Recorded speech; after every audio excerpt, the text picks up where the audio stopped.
మరి ఇలాంటి వ్యక్తిని మన వాలంటీర్ చెల్లెమ్మని ఇలా బెదిరిస్తే అలాంటి వాడిని ఏం చేయాలండి? అలాంటి వాడిని ఏం చేయాలి? చెప్పు తీద్దామా?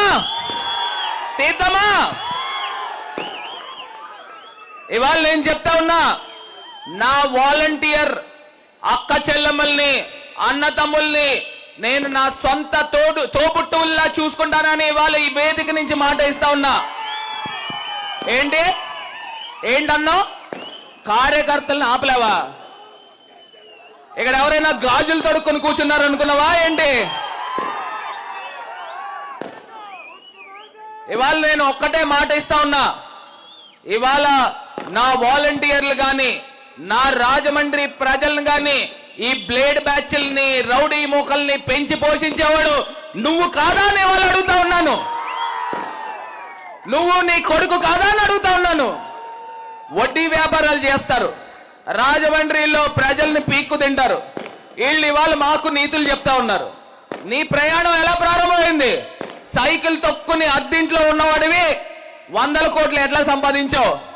రాజకీయాలను అడ్డు పెట్టుకుని సంపాదించలేదా? ప్రతిదీ చేసిన కార్యక్రమం ఏంటి? ఎక్కడికి వెళ్ళండి, వడ్డీ వ్యాపారస్తుడు మైండ్ సెట్ ఎలా ఉంటుందండి? ఎలా ఉంటుంది?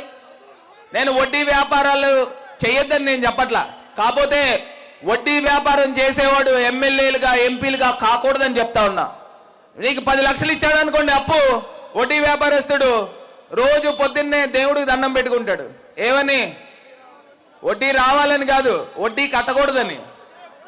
వడ్డీ కట్టకూడదు, ఎందుకంటే మీ ఆస్తి ఒక 10 లక్షలు అప్పిస్తే 50 లక్షల రూపాయల ఆస్తిని తనఖా పెట్టుకుంటాడు.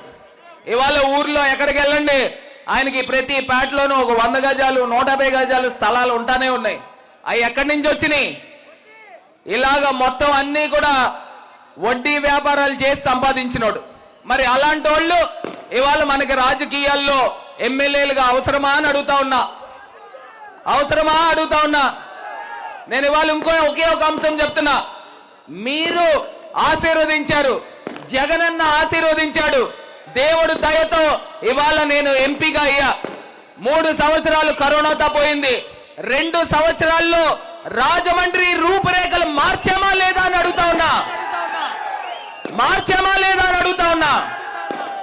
మరి వీళ్ళ కుటుంబం నుంచి ఒక ఎమ్మెల్యే, ఒక మేయర్ అయ్యారు. మనం ఇచ్చిన ఎమ్మెల్సీ జగనన్న రెక్కల కష్టంతో ఆయన పార్టీ పెట్టుకుని మొట్టమొదటి ఎమ్మెల్సీ వస్తే ఆ ఎమ్మెల్సీని చంద్రబాబు నాయుడు దగ్గర తాకట్టు పెట్టి అక్కడ పార్టీలోకి దూకేశాడు. 16 సంవత్సరాలు పదవుల్లో ఉన్నారు. రాజమండ్రికి ఒక్కటంటే ఒకటి ఏదైనా పని చేశాడా అని అడుగుతా ఉన్నా. చేస్తే ఇలా చెప్పండి, లేకపోతే ఇలా చెప్పండి. చేయలే. మరి అలాంటి వ్యక్తులు మనకి ఎమ్మెల్యేగా ఎందుకమ్మా? అవసరమా? ఇవాళ రాజమండ్రి అభివృద్ధి కావాలా లేదా అని అడుగుతా ఉన్నా. కావాలా? అభివృద్ధి కావాలా? రాజమండ్రి శాంతి భద్రతలతో ఉండాలా లేదా? పీస్ఫుల్ గా ఉండాలా లేదా? ఉండాలా? ఇవాళ రాజమండ్రిలో అవ్వాతాతలకి అక్క చెల్లెమ్మలకి సంక్షేమం కావాలా లేదా? ఇవాళ రాజమండ్రిలో సుమారుగా జగన్మోహన్ రెడ్డి గారు 30 లక్షల మందికి ఆంధ్రప్రదేశ్ వ్యాప్తంగా ఇల్లులు ఇస్తా ఉంటే రాజమండ్రిలో 40,000 మందికి ఇల్లులు ఇవ్వాలి. ఇక్కడ తెలుగుదేశం పార్టీ ఎమ్మెల్యేల కింద ఉండడం వల్ల వాళ్ళు హైకోర్టులకు వెళ్ళి ఇళ్ల స్థలాలు ఇవ్వనివ్వకుండా అడ్డుకునే ప్రయత్నం చేశారు. ఎక్కడైతే తెలుగుదేశం పార్టీ ఎమ్మెల్యేలు గెలిచారో అక్కడ ఇళ్ల స్థలాలు ఇవ్వనివ్వకుండా అడ్డుకున్నారు. నేను జగనన్నను ఒకటే అడిగా, అన్నా మీరు నాకు ఒకే ఒక్క చిన్న సహాయం చేయాలి. ఏదైతే హైకోర్టులో కేసులు ఉన్నాయో అది పక్కన పెట్టేసి కొత్తగా రాజమండ్రిలో ఉన్న అక్క చెల్లెమ్మలకి 25,000 మందికి మనం హామీ పత్రాలు ఇచ్చామన్నా ఆ హామీ పత్రాలు ఈ ఎలక్షన్ లోపల మీరు ఇవ్వాల్సిందిగా అని చెప్పేసి నేను ముఖ్యమంత్రి గారిని కోరి ప్రార్థించా.